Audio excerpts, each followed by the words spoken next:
Sveiki sugrįžę.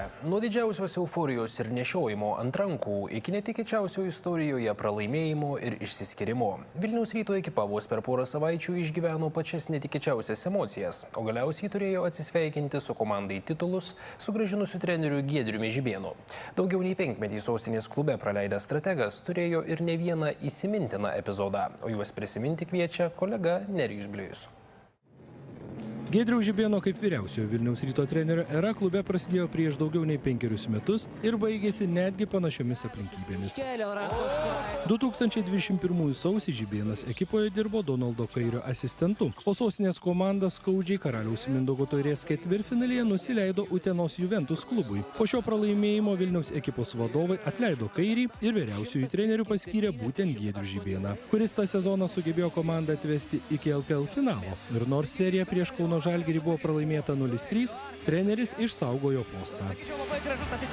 Tačiau didžiausi Žibėno karjeros laimėjimai prasidėjo kitame sezone, kai 2022-aisiais jis su Vilniaus Ryto komanda sugebėjo po 12 metų pertraukos ir vėl iškovoti Lietuvos krepšinio lygos titulą.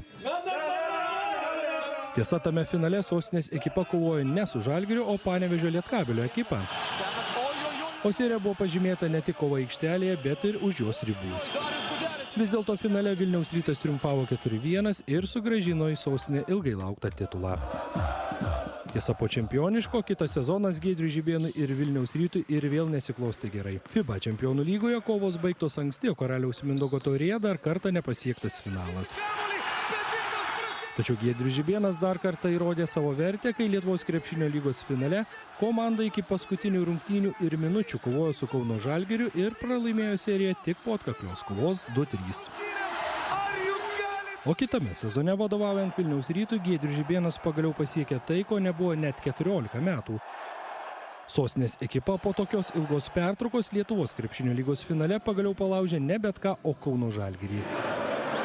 Serijoje iki 3 pergalių Vilniaus Rytas triumfavo 3-1. Tiesa, tą sezoną tiek FIBA čempionų lygoje, tiek Karaliaus Mindaugo taurėje kova sostinės klubas baigė anksčiau nei tikėtasi. Paskutinis Giedriaus Žibėno sezonas Vilniaus Ryto ekipoje taip pat nebuvo lengvas. Nacionalinėme čempionate sostinės ekipa patyrė daug netikėtų pralaimėjimų. Tačiau Žibėno vadovaujamas klubas pagaliau ir vėl pateko į Karaliaus Mindaugo taurės finalą, o jame skaudžiai pralaimėjo Kauno Žalgiriui. Iš pradžių atrodė, kad vėl anksti sezonas baigsis FIBA čempionų lygoje, tačiau charakterį pademonstravęs Rytas ne tik pirmą kartą prasibrovė iš šio europinio turnyro atkrintamąsias, tačiau nuvykęs į Badalonoje vykusį finalo ketvertą, iš jo į Vilnių sugrįžo su čempionų taure. Giedriaus Žibėno vadovaujama komanda tarptautinį titulą į Lietuvos sostinę sugrąžino po 17 metų pertraukos.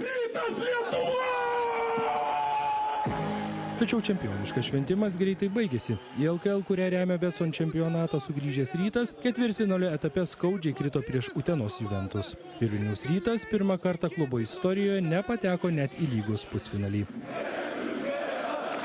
O galiausiai sostinės ekipa atsisveikino ir su titulus komandai sugrąžinusiu Giedriumi Žibėnu.